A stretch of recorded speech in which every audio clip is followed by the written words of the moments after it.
Hi guys, welcome. Danny here from the Magic Junk Drawer. So I got an email today from somebody asking my opinion on this portal closing on September 14th. So to be quite honest with you, I had not heard of this until I got the email. So I said, all right, let me research it and look into it. So I'm going to, in the description box, put links to all the videos that I watched so that you guys can watch them too and let me know what you think. Basically, the first video led me to the video from, the woman's name is Psychic Sounds by B, I think that was her name. I'm pretty sure that's what it was. So I watched that video, and it's a long one. It's like 50 minutes. And otherwise, I couldn't find anything on the internet. Like when I Googled it on the internet, nothing came up about this portal.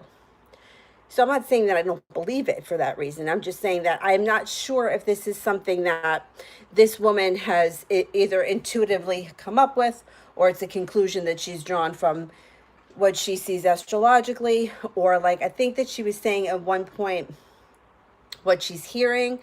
And so I don't know if she's some kind of a medium. I'm not really sure, but I couldn't find it.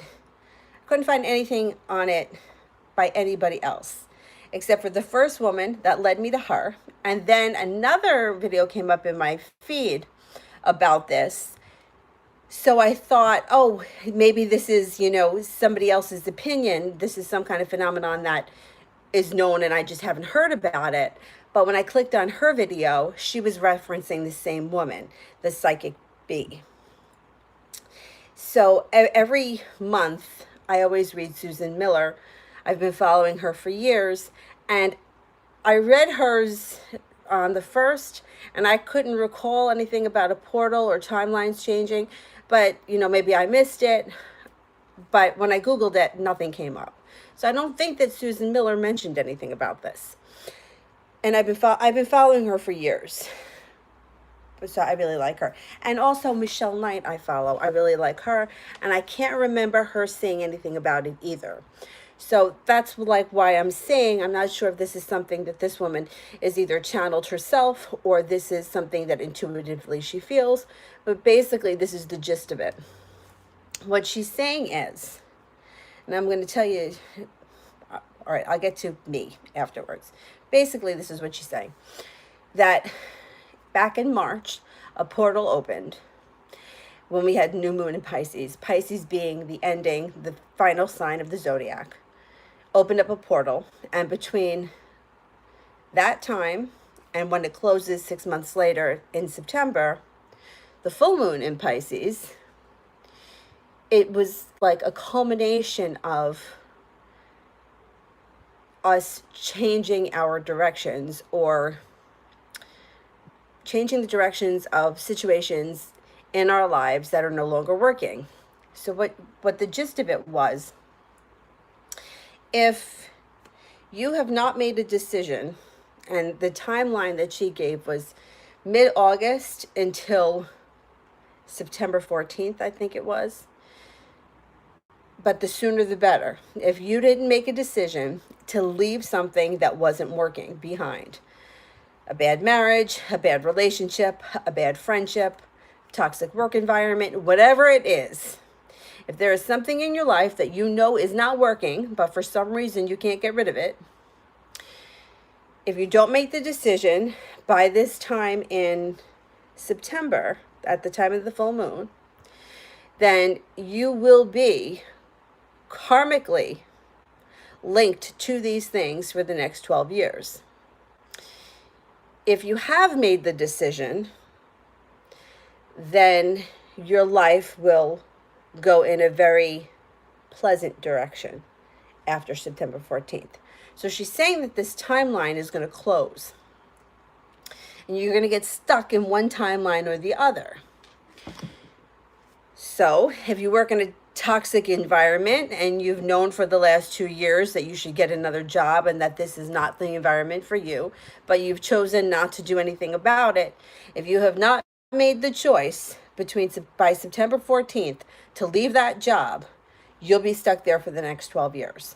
That's what she's saying. And she's saying that it's going to be two extreme opposites. You get stuck in this timeline, you're going to be full of heartbreak, misery, despair for the next 12 years. You move on to the next timeline, and your life will be fruitful, and you'll be happy, and it will be joyous. So it's very black and white, if I'm understanding how she's saying it completely. And like I said, I'm going to put the videos in the description box so you can watch it yourself. So my thoughts on this.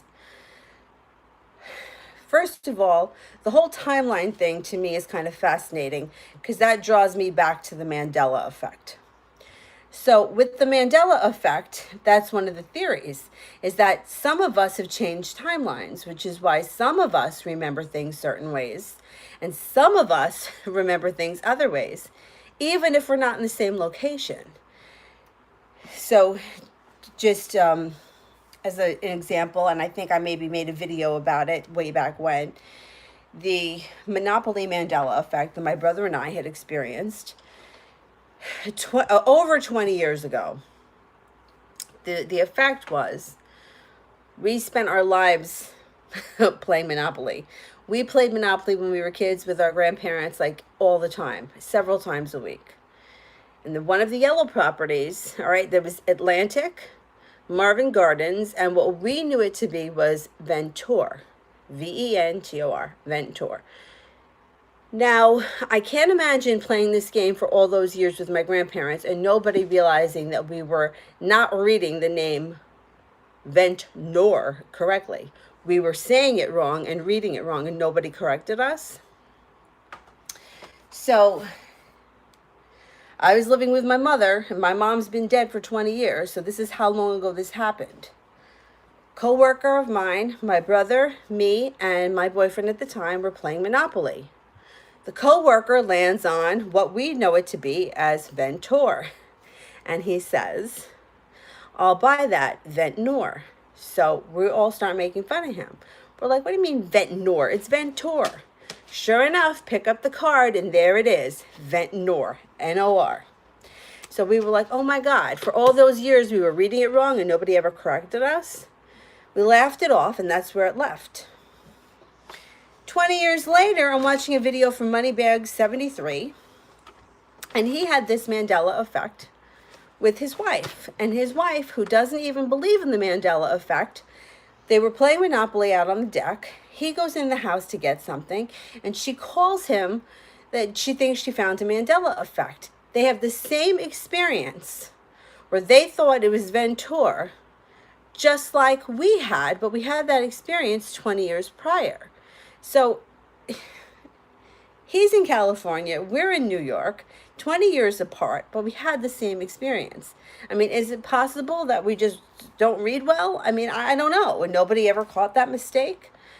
But the theory is that if we're slipping in and out of different timelines, then in one timeline, it's very possible that that property was named Ventor. And then we changed timelines and now it's Ventnor. It's very bizarre, and it's a lot to wrap your brain around, and I'm not so sure how much I believe in it or what the theory is behind it, but the timeline talk brought me back to the Mandela effect. So that's one thing. Now, the other thing that I wanted to say, which is kind of like, I guess, opposing what she's saying, is that in my experience, people that don't get out of bad relationships, bad situations, bad work environments, if they don't make the change, they usually get stuck there forever or for a very long time. Or they don't have the guts to do it until somebody else does it for them. So my point being is that she's saying that if you don't make the decision to leave your husband by September 14th, you're going to be with him for another 12 years. But my idea is, portal or no portal, you're going to be with him for another 12 years because you're not making the decision. You know what I'm saying? Like, that's just who you are. There are people that are risk takers. There are people that are all about change. I feel like those people are few and far between when it comes to people that would rather be unhappy and be complacent and be comfortable and not have to step out of their box or their comfort zone. So I feel like it's more common for people to stay in an unhappy, twisted situation than it is for them to take the bull by the horns, regardless of portals and timelines. On the other hand of that, karma, right? And this portal thing here is supposed to be all about karma too, karma and justice.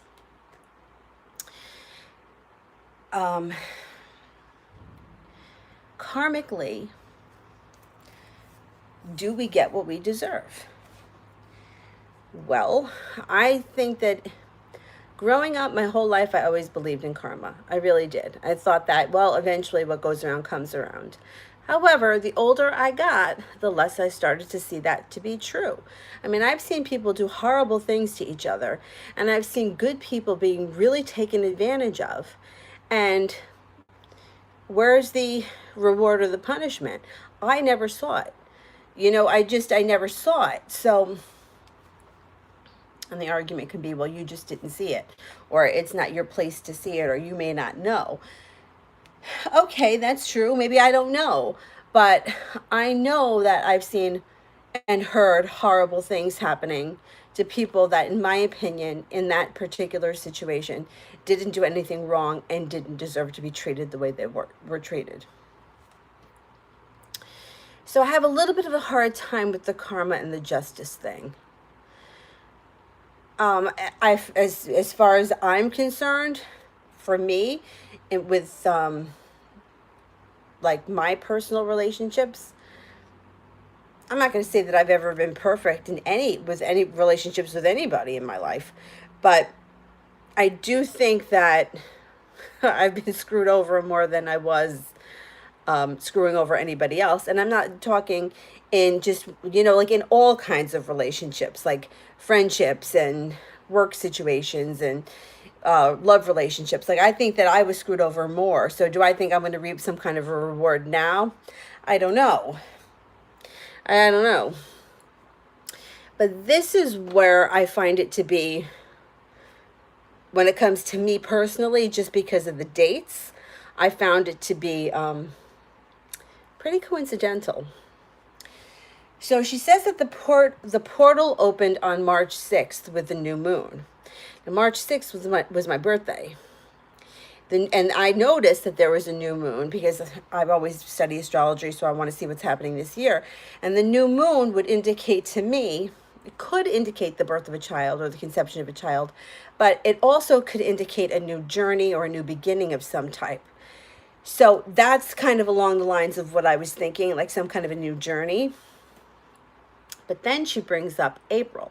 She's like, something very significant happened in April that is going to change the course of your relationships or whatever, karma or whatever. And that's when the baby was conceived, in April, late April. So I thought that was interesting, right? It happened on my birthday, and then now in April, something significant was going to happen that was going to change the course of things. So I thought that was interesting. So after September 14th, we should see some kind of a karmic shift happening. And for those people that have learned their lessons, and those people that are not harboring secrets and doing things that they shouldn't be doing, they should be reaping the benefits of karma. And for people that still have not learned their lessons, karma is going to, for lack of a better word, punish them. So it's very interesting, and I thought the video was interesting. I'm not 100% sold on it, only because I feel like this is how things play out normally, right? It's like here's an example. After I started to teach yoga, and I was teaching a lot. Maybe I was teaching, I'm going to say I was teaching at least 10 classes a week. But I was still working a full-time job and a part-time job. And I was so over this full-time job. I mean, the corporate bullshit, like when I started working there, it was really mom and pop shop. And then it just started to get, more like politically correct and what you couldn't wear. And, it was just like you were always in trouble for something, and it was always something stupid. And the human resources woman didn't like me, so I was always having to answer to some kind of crap. For example, leggings, right? Well, you weren't allowed to wear yoga pants to work. On me, they were yoga pants because I taught yoga, but on everyone else, they happened to be leggings. And like this kind of stupid bullshit, I just couldn't. I was working 3 jobs. I'm not there flirting with everyone and, throwing myself at people. I was there to make a living. You want to bust on me about my pants? The fact of the matter is that the yoga pants are black. I could wear them to the A&P to work. I could wear them to my day job, and I can teach yoga in them. So it was really easy for me to put on a pair of black leggings than it was for me to change 3 pairs of pants for 3 different jobs in one day. So I was just at the point with this job that I wanted to let it go. I wanted to teach more, work at the A&P more, and get rid of that job, but I couldn't make the decision. I went to work every day, grinding my teeth, and I did my job, and I went home. And I'm going to say that it was probably in April of that year that I was like really ready to give my 2 weeks notice. And then I just didn't do it because I was like, well, I don't know if I should give it up. My health benefits are here and my 401k is here. And then what happened? I didn't make the decision, so the universe made it for me. And June of that year, I was laid off. So I feel like, portal or no portal, this is the universe's way of sort of helping guide you to where you're supposed to be. I don't think I was supposed to be at an office job. I mean, I did it for 14 years. And maybe because I had a background in retail, I am like a fast worker. Like I can get shit done. I can multitask. And just to sit there in front of a computer and do a job that, I could do that job in like 4 hours. And that, it was just like it sucked the life out of you, like it was just not for me. So I think that portal or no portal, the universe helps us with this kind of stuff. You're not making the decision, so decisions will be made. You can't leave a bad relationship, well, then that person is going to get rid of you. Sometimes people wait for that. Some people want to take the easy way out. They think, well, I'll just wait for him to throw me out, or I'll just wait for her to dump me. It's easier that way. I feel like the universe could help you in ways that, you may not be anticipating, regardless of what the planets are doing right now. The other hand of that is, I do believe in astrology, but I also know that, sometimes it's really hard to nail down exact times and exact way things are going to happen. I've been told that Uranian astrologers are supposed to be really good with prediction.